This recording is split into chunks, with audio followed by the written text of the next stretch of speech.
पुण्यात लोकसभा निवडणुकीच्या चौथ्या टप्प्यातील मतदानामुळे नागपूर पोलीस दलात कार्यरत असलेले 2 पोलीस कर्मचारी निवडणूक ड्युटीसाठी रेल्वेने निघाले होते। मात्र या 2 पोलिसांनी दारूच्या नशेत ट्रेनमध्येच एका महिला पोलीस कर्मचाऱ्याचा विनयभंग केल्याचा संतापजनक प्रकार घडला। या घटनेचा व्हिडिओ सध्या व्हायरल होतोय।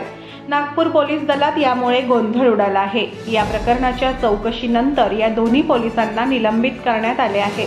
लोकसभा निवडणुकीच्या चौथ्या टप्प्यात नागपूर पोलीस दलातील अनेक पोलीस कर्मचारी निवडणूक ड्युटीसाठी वेगवेगळ्या ठिकाणी पाठवण्यात आले होते। 10 मे रोजी नागपुरातील गिट्टी खदान पोलीस ठाण्यात कार्यरत असलेले हेड कॉन्स्टेबल युवराज राठोड आणि आदित्य यादव हे देखील पुण्याला रेल्वेने निघाले होते।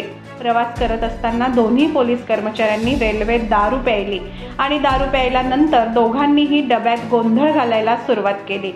यावेळी पोलीस मुख्यालयात कार्यरत असलेली एक महिला पोलीस कॉन्स्टेबल देखील ट्रेनमध्ये निवडणूक ड्युटीसाठी जात होती। या 2 पोलीस कर्मचाऱ्यांनी दारूच्या नशेत तिच्याबरोबर अश्लील कृत्य करत छेड काढायला सुरुवात केली।